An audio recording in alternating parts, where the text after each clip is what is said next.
Hi, my name is Nathan Schreibfeder, and my company is Natural Dynamic Systems. I'm actually the only one who has been working on this actively for the past 7 years, but this is a 13-year journey for me.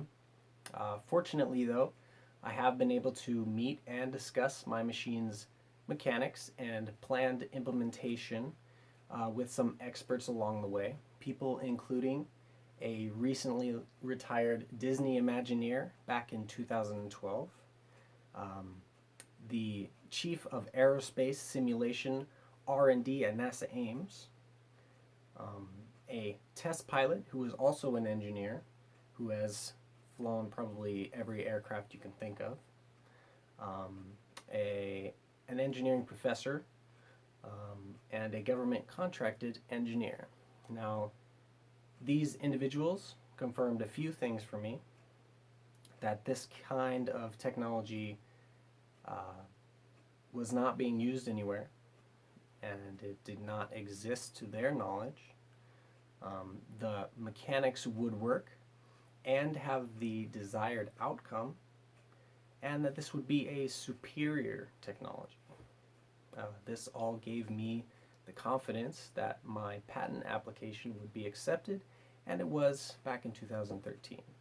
But you could imagine my feelings when this group of people, with all of their experience, gets excited about the potential of what I'm working towards. Um, Now, the reason that I started all of this, and it's evolved quite a bit since the beginning, but the original reason was to develop a system that would eliminate the faults and the limitations of current flight simulators being used for flight training. Now, these motion platforms do not accurately represent the g-forces that would be felt in real life. Training exercises should be as realistic as possible, and if a crucial element of reality is completely missing, then that inaccuracy is a big problem. So, aiming to eliminate these problems, I developed my system, um, which allows what I call alternate reality immersion. Um, Now, throughout its development, I came to realize that not only would this be the most realistic flight simulator that one could train in, but it could really be programmed to mimic the movement capabilities of any type of vehicle. Exciting. um, but then, even more excitement came when I realized that it could be programmed to mimic fantasy vehicles, something like a time machine or futuristic spacecraft. So this changed from a pilot training system to something much, much greater, something that no one has experienced before, and something that everyone could enjoy. Now, virtual reality is really starting to take off with new technologies being used. And what they do is they make it look like you are in a different environment. You can look in all directions and you are seemingly in that environment. But your body knows that you're not really there.